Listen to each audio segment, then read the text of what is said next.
Masyarakat Sumatera Selatan, khususnya warga Lubuk Linggau, menentukan hak pilihnya dalam pesta demokrasi pemilihan kepala daerah, baik pemilihan Gubernur Sumatera Selatan maupun pemilihan Wali Kota Lubuk Linggau untuk periode 2018 sampai dengan 2023. Dalam memberikan rasa aman dan kelancaran proses tahapan pemilihan kepala daerah serentak ini, pihak kepolisian dari Polres Lubuk Linggau telah menerjunkan ratusan personil yang dibantu dari anggota TNI dan Satpol PP Kota Lubuk Linggau yang tersebar di 376 tempat pemungutan suara yang ada di 8 kecamatan Kota Lubuk Linggau.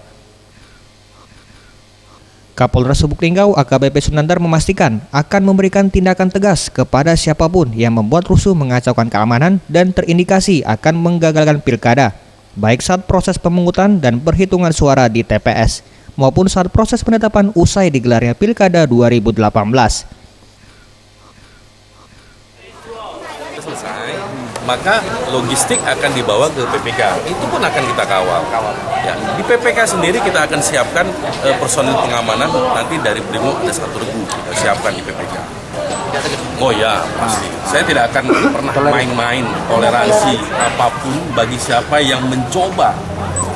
Kemudian bagi para pelaku yang mencoba-coba untuk menggagalkan, membuat kerusuhan pada saat pelaksanaan pencoblosan itu, ya pasti berhadapan dengan petugas keamanan. Saya tidak akan main-main.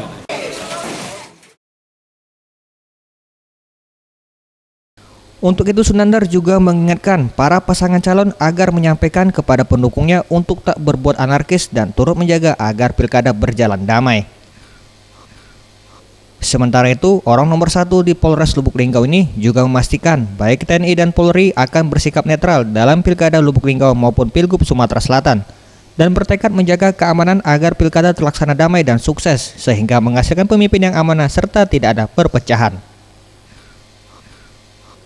Tim Liputan Sriwijaya TV.